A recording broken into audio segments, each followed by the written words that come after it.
Mai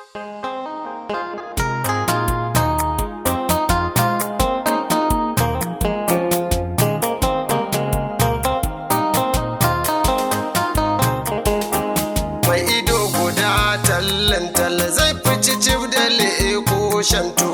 Tun daga ruwa ya ci mu a dole mu nemi mai iya gora. Mun gode Allah, bana ba kamar bara ba. Mun samu ƙananan jiragen ruwa na ba da agajin gaggawa.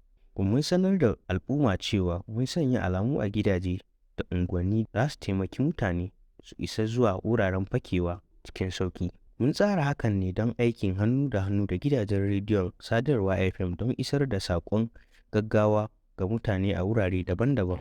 Ni ma a ɓangaren mata mun yi nasara domin tun kafin damina ta sauka mun san gidajen da ke da tsofaffi, yara, marasa lafiya da nakasassu. Kuma kafin abu ya ɓaci za mu ga abin da za mu iya ta hannun wannan ƙungiya tamu.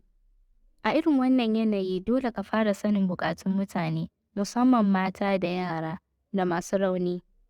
Muna da tsari na musamman wajen tallafawa mata akan inganta tsaftar jikinsu da na 'ya'yansu. Kuwa jama'a, kuwa jama'a, kuwa jama'a, ga saƙon ku taimaki kanku da kanku. Mu tanadi ruwan sha, mu tanadi maganin zazzaɓi na yara da manya, a tanadi gidan sauro don kariya, mu tanadi maganin cizon sauro, mu tanadi abinci mai sauƙin sarrafawa. Kar a bar yara su fita daga gida idan ana ruwa. An ce na faɗa muku, ruwa zai shigo gari ta gabas, saboda haka kada kowa ya gabas idan ana ruwa.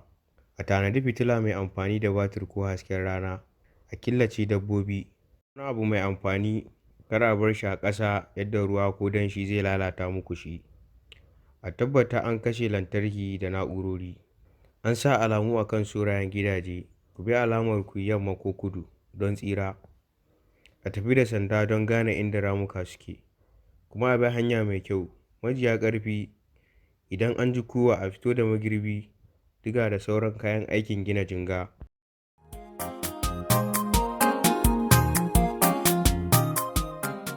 A ci gaba da labaran rana na gidan rediyon sadarwa FM za ku ji cewa hukumar kula da yanayi ta ƙasa NIMET tare da takwararta mai kula da yanayin ruwa a kokuna ta ƙasa wato DISA sun fitar da takardar gargaɗi da ke sanar da al'umman garin Wudil, Jama'ara da Haɗeja gami da garuruwan da ke kusa da su da su shirya fuskantar ambaliyar ruwa a cikin ƙasa da sati biyu. Hukumomin sun ce za a samu mamakon ruwan sama cikin sati biyu masu zuwa, wanda zai kai ga cikar koguna da ruwa wanda sannu a hankali zai gangara zuwa sassan jihar Jigawa da Bauchi. Jami'an hulɗa da jama'a na hukumomin nasu ka sanar da manema labarai a wani zaman haɗin gwiwa da suka yi a garin Jos. Ilahu tutul mulku bai hikima na za'ano zance, waƙar gaba